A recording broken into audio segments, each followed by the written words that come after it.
and gentlemen, welcome to MedGate Today presents Healthy Talk Show, where we elevate your journey to optimal health through expert insights and empowering stories. Here, leaders speak and industry listens. I'm your host, Ritika Singh, alongside Mr. Afzal Kamal, Editor-in-Chief of MedGate Today. It is a great pleasure to extend a very warm welcome to Mr. Anil Jauhari, a distinguished leader in quality and certification. With over 44 years of expertise and experience, including his impactful role as CEO of the National Accreditation Board for Certification Bodies (NABCB), Mr. Jauhari has significantly advanced quality standards both in India and globally. Today's discussion is particularly timely on August 15th. Our Prime Minister Shri Narendra Modi called for a concerted effort to elevate the quality of healthcare products and services to meet international standards. He emphasized the need for Indian healthcare system encompassing medical devices, pharmaceuticals, and hospital services to align with global benchmarks. PM Modi's vision of Design in India, Design for the World reflects a commitment to ensuring that Indian standards become internationally recognized, facilitating global acceptance for our innovations. Mr. Jauhari's extensive career and contributions resonate deeply with this vision. His work across various sectors, from medical devices to sustainability, aligns with the goal of raising Indian standards to a global level. We are truly honored and grateful for the opportunity to host you, Mr. Jauhari. Thank you for joining us and sharing your invaluable insights. Thanks for inviting me. I'm grateful to you for this opportunity. We welcome and we look forward to an engaging and inspiring discussions. So my first question to you would be,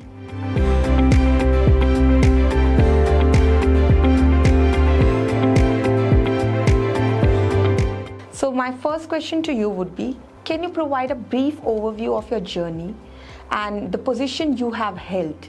And particularly if I'm talking about then CEO at NBCB. Well, it might surprise many that I'm actually a civil engineer. I did my engineering way back in Chandigarh in 1978, went to IIT Kanpur, did my master's next 2 years, and then joined Bureau of Indian Standards. And that's where my journey on quality started. And I've spent the rest of my life till today talking about quality, standards, certification, accreditation. I was in BIS for 26 years. In between, I went to an organization called Export Inspection Council, where I worked for 3 years on deputation.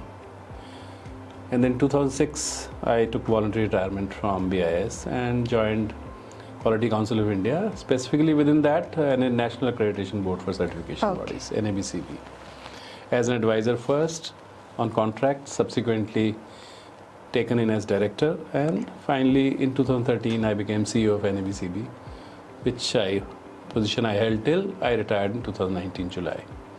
Since then I am a freelance, available to anybody who cares to listen to me or take my advice. Fortunately, there are a few who do still value my advice, from UN climate change to Yoga Certification Board in India to AMTZ. So it's a happy place to be in. Yes. Great to hear about your journey so far, and definitely industry is taking your insights now. And here our viewers would like to know about what is the quality. When we are saying quality, so how we can measure the quality of any product or services? See, quality can be defined in many ways. I mean, technically we say fitness for purpose. A product which is fit for the purpose it's supposed to be, it's quality product. Somebody would say quality is also related to affordability. What can I afford? That's quality for me. A poor person can afford something less, and then a richer person can afford something less.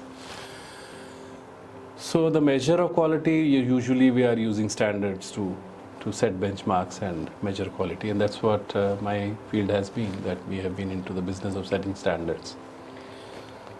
And standards are constantly evolving, and standards are a great tool for development in any country. So that's what it is today. When you talk about quality, you talk about which standard are you following, whether the standard is globally aligned, globally acceptable or not, these are the questions that one would ask if I was a consumer of any product or service.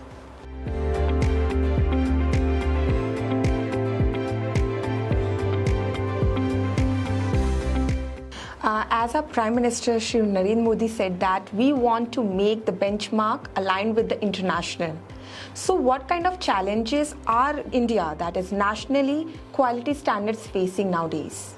See, Prime Minister from day one, when he took office in 2014, has been talking about, he started by talking about zero effect, zero defect. Yes, yes.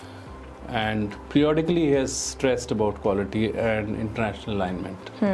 The challenge is that we have a huge small and micro enterprise population. Okay.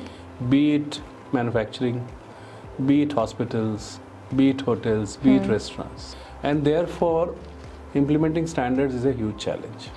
True. Implementing international standards is an even bigger challenge. So what we have seen over the past several years that we are in existence since independence, that there has been a lag between reaching international standards in our country.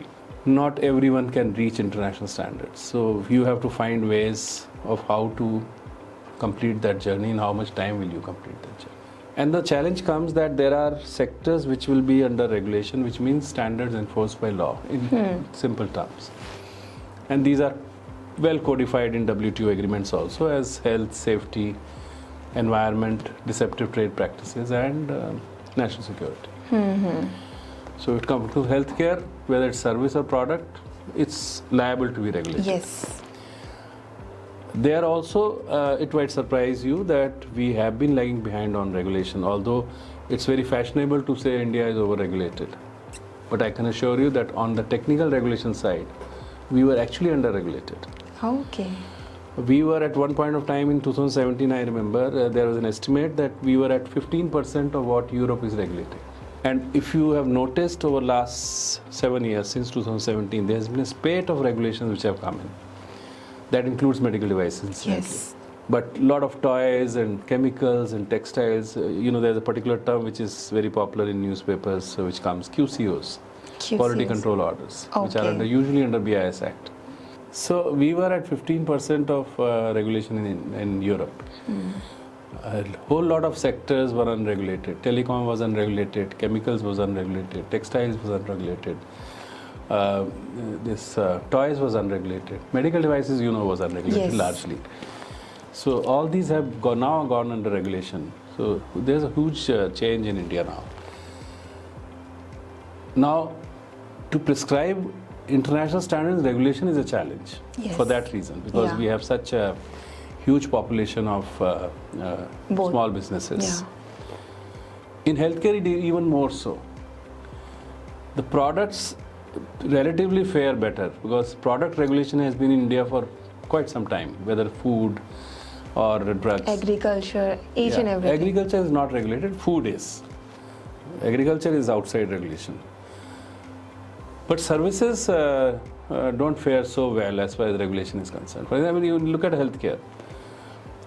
Do we know how many labs are there today and path labs are there in Delhi? We don't, because there's no regulation. So there's no registration. Yes. If there was a regulation, there must be some registration. If there's a regulation of drugs, we know how many drug units are there. You're granting license. Yes. There's no license needed to start a path lab today. There's no license needed to start a hospital today. We have a Clinical Establishment Act, which was enacted in 2010. It has a provision for notifying minimum standards. Minimum standards for labs have been notified.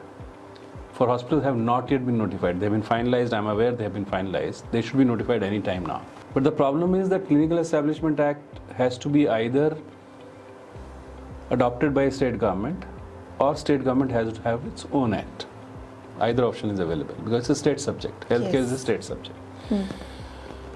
To date, I think about 13 states have adopted. All union territories minus Delhi have adopted. But to my mind, none of them has actually enforced the minimum standards yet. So that's a challenge that we in healthcare face as far as services are concerned. Yes. Same challenges in products, but products, as I said, product regulations started much earlier. The journey is longer, and therefore, industry more mature Yeah. than the industry on the healthcare services side. Yes.